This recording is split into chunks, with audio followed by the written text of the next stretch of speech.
Alright, coming up in the next video, we've had, this would be part 3 of my DJI F550 Hexecopter rebuild. In the first 2, kind of showed you how bad a shape it was, and anyway, we've brought this puppy to life, and coming up here in just a minute,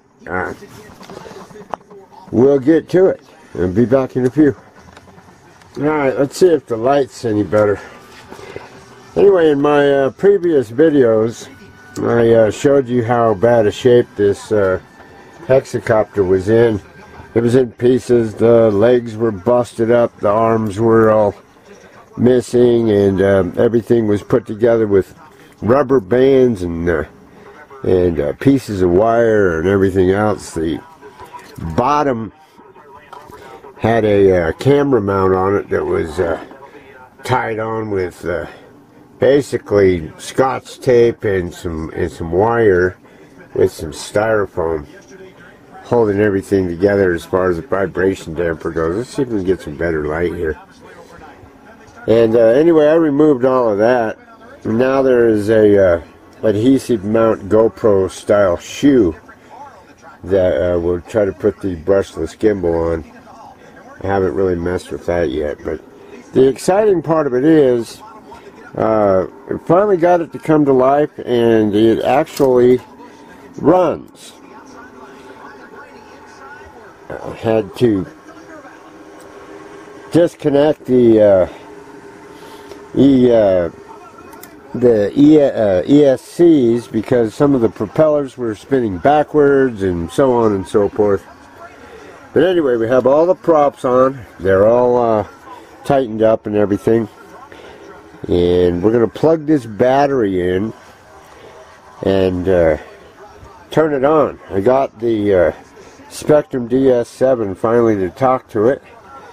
And coming up in just a minute, we will find a place to set this and we'll fire it up. But anyway, after a couple of months, I finally got this thing together, and it's all but ready to fly. So, before we get back to the Hexecopter, I was just finishing up here. As you can see, I have my GUI plugged into my computer, which this is the programmer for my drone. I apologize for the light. Light's terrible in here, but this is the drone, the Blade Chroma. And what we're going to do on this as well, I've actually been working on it, is calibrate the accelerometer and the gimbal, and change some parameters so I can get a little higher altitude out of it. Basically, I was kind of in the middle of this and got sidetracked and started messing around with the Hexecopter and got her going. So I don't know if you can see that or not, but if you turn on the copter itself, it will activate the PC interface where you can actually test all the settings and so on and so forth. We'll cover this in another video, but right now I'm going to set this, isn't that pretty? I'm going to set this camera on a tripod and see if we can get a little bit better light, and I'll show you that Hexecopter. We'll get it fired up and show you a success story. Again, I'll be back in a minute. Okay, we're back. I don't know how we'll see if we can zoom out just a little bit.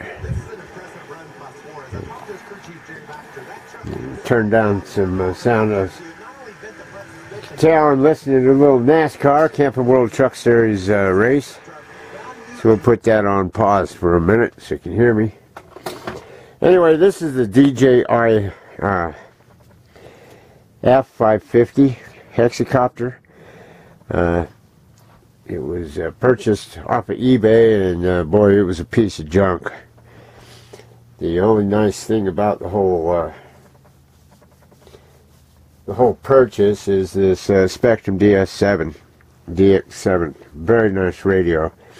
I personally don't care for it much because there's just too many switches on the darn thing, and what do you need all the switches for when you're flying a quadcopter? But anyway, that's what we've got. Got a 4,500 milliamp volt battery, or milliamp hour battery, 11.1 volts, strapped to the top, and we're going to fire it up. This is kind of the moment we've been waiting for. As you've seen on the other videos, how bad a shape this was in.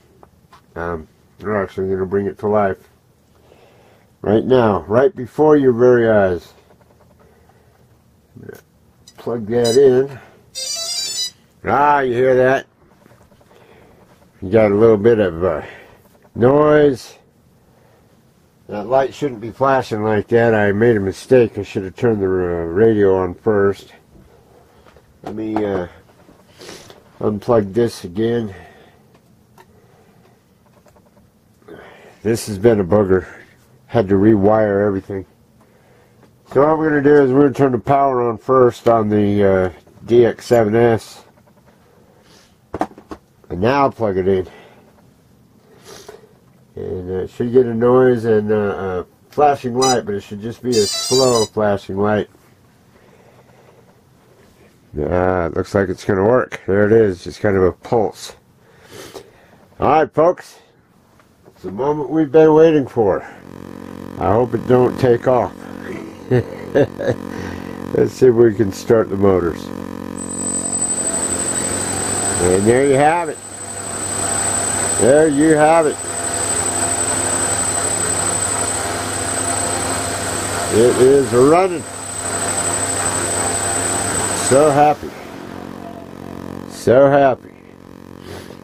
Now I just got some minor trim adjustments to do. Turn it over and mount all the camera hardware and the gimbal and all that.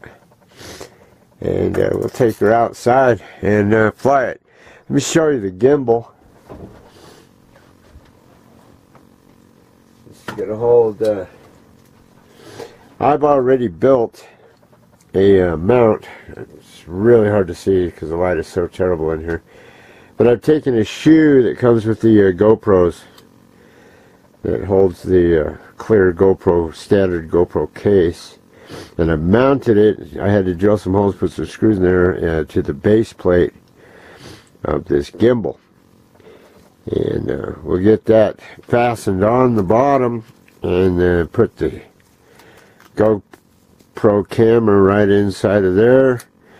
We'll connect this to the charging lead off of the battery. And we should have a motorized gimbal that'll hold the camera and be able to shoot some videos with this thing. So anyway, I'm ecstatic. Got her done. And that's it for next. Until next time, when we take her outside and fly it. Thanks for watching, everybody.